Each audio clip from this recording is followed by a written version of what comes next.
Oke, kita langsung bahas aja ya. Kali ini kita bakal bedah sebuah panduan praktis tentang gimana caranya nambah pemasukan dengan cepat. Dan ini khusus buat kita-kita, orang biasa yang lagi berjuang di tengah biaya hidup yang rasanya makin hari makin gila. Coba deh, pernah ngerasa gini nggak sih? Awal bulan gaji baru masuk, baru pertengahan bulan dompet udah kempes aja. Rasanya pengeluaran tuh lari kencang, sementara pemasukan kita jalannya di tempat. Kalau kamu ngerasain ini, tenang, kamu sama sekali nggak sendirian. Nah, perasaan kejepit kayak gini tuh sebetulnya bukan salah kamu pribadi. Ini adalah sebuah realita ekonomi baru yang ya mau nak mau kita semua hadapi bareng-bareng. Coba kita bandingin deh, mungkin 5 atau 10 tahun lalu punya satu sumber gaji aja rasanya udah aman banget.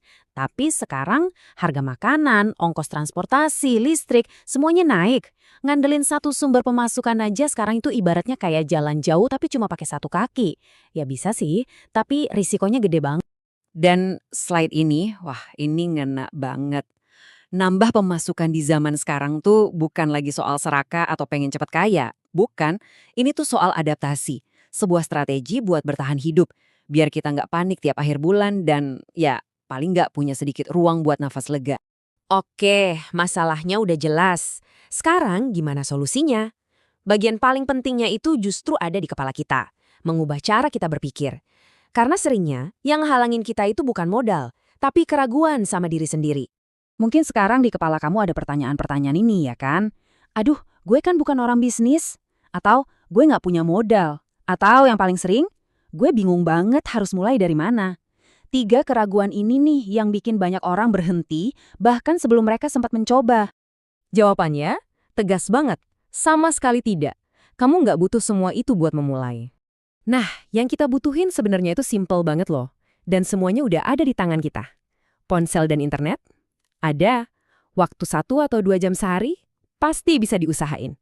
Dan yang paling penting, kemauan buat mulai dari hal kecil dan kepekaan ngelihat masalah di sekitar kita. Nggak perlu sempurna dulu, yang penting mulai. Jadi, inilah inti dari mindset seorang penyintas atau survivor. Di saat orang lain lihat masalah, kamu lihat peluang. Contohnya, banyak UMKM yang bingung cara bikin konten sosmed, itu peluang. Banyak orang sibuk nggak sempat ngurusin admin media sosialnya, itu juga peluang. Masalah orang lain itu bisa jadi ladang duit buat kamu. Oke, sekarang kita masuk ke bagian dagingnya nih, bagian paling praktisnya. Ada 5 jalur konkret yang bisa kamu pilih buat mulai cari duit tambahan, tanpa perlu modal gede dan tanpa harus jadi ahli dulu. Oke, perhatiin baik-baik ya, ada 5 jalur utama di sini. Pertama, jasa mikro freelance. Ini intinya ngejual skill simple yang udah kamu punya. Kedua, jadi reseller atau dropshipper. Cocok buat yang mau jualan tapi nggak mau ribet nyetok barang. Ketiga, produk digital. Ini keren banget, kamu bikin sekali tapi bisa dijual berkali-kali. Keempat, konten dan afiliasi. Ini cara ngubah hobi scroll-scroll jadi duit. Dan kelima, jual produk evergreen, alias barang yang dicari orang terus-terusan. Kuncinya satu, jangan serakah, jangan coba semua sekaligus ya. Kita ambil contoh jalur pertama deh, jasa mikro freelance. Ini cara paling cepat dapat duit. Serius.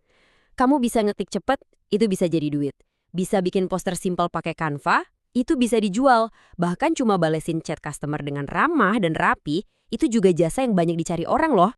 Oke. Jadi dari 5 tadi, mana yang paling pas buat gue? Nah, pertanyaan bagus. Yuk, kita lihat panduan simple ini buat bantu kamu milih. Slide ini ngebantu banget buat nentuin. Coba lihat, kalau waktu kamu mepet banget, fokus aja ke jasa mikro atau produk digital. Kalau kamu orang yang kreatif dan suka main sosmed, jalur konten atau desain pas banget. Dan kalau kamu tipe yang nggak mau ribet sama stok barang, reseller atau afiliasi itu jawabannya. Ingat, pilih yang paling cocok sama kondisi kamu sekarang, bukan kondisi ideal nanti-nanti. Nah, ini dia kuncinya. Ini penting banget. Fokus, jangan serakah di awal. Memulai satu jalur aja dan dijalanin dengan konsisten, itu jauh lebih baik daripada punya 5 ide brilian, tapi nggak ada satupun yang jalan. Oke, jalurnya udah dipilih. Terus ngapain? Tenang, kita bakal bedah rencana aksi yang jelas banget buat 30 hari pertama. Anggap aja ini peta biar kamu nggak nyasar di jalan. Rencananya simple dan jelas banget. Minggu pertama, siap-siap dulu, bikin pondasinya. Minggu kedua, mulai tawarin ke orang-orang terdekat. Minggu ketiga, ini momen krusial, dapetin bayaran pertama kamu. Dan minggu keempat, waktunya evaluasi. Terstruktur dan sangat mungkin buat dilakuin. Sekarang, dengerin baik-baik, karena ini mungkin bagian paling penting dari semua ini. Tujuan 30 hari pertama kamu itu bukan buat jadi kaya. Lupakan dulu soal jutaan rupiah.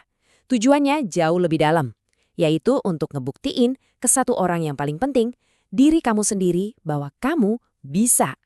Percaya deh, dapetin 100.000 pertama dari hasil usaha sendiri itu rasanya bakal jauh lebih membanggakan. Kemenangan psikologis inilah yang bakal jadi bahan bakar buat kamu terus maju. Dan supaya bisa jalan terus, ingat kata-kata ini. Semangat menggebu-gebu di awal itu biasa. Semua orang juga gitu. Tapi yang beneran jadi pembeda antara yang berhasil sama yang enggak, itu cuma satu. Konsistensi. Terus gerak walaupun lagi nggak semangat. Sedikit tapi rutin itu selalu menang. Coba deh lihat gambar ini sebentar. Anggap aja orang itu adalah kamu yang lagi jalan ke arah matahari terbit. Rasa sesak di dada tiap akhir bulan, rasa cemas lihat harga-harga naik, itu semua nggak harus jadi takdir kamu selamanya. Perubahan itu bukan soal satu lompatan besar yang bikin takut, bukan. Perubahan itu soal satu langkah kecil yang kamu ambil hari ini, terus satu langkah lagi besok. Setiap langkah kecil itu lagi ngebangun jalan yang benar-benar baru di depan kamu. Jadi setelah semua ini, pertanyaannya tuh bukan lagi apa yang harus gue lakuin, tapi kapan gue mau mulai. Dan jawabannya harus sekarang. Bukan besok pas kamu udah siap, bukan minggu depan pas waktunya pas, tapi hari ini, saat ini juga. Jadi saya tanya langsung ke kamu, apa satu langkah paling kecil, paling gampang yang bakal kamu ambil hari ini untuk memulai jalan baru itu? Lakuin sekarang, karena jalan baru kamu dimulai dari situ.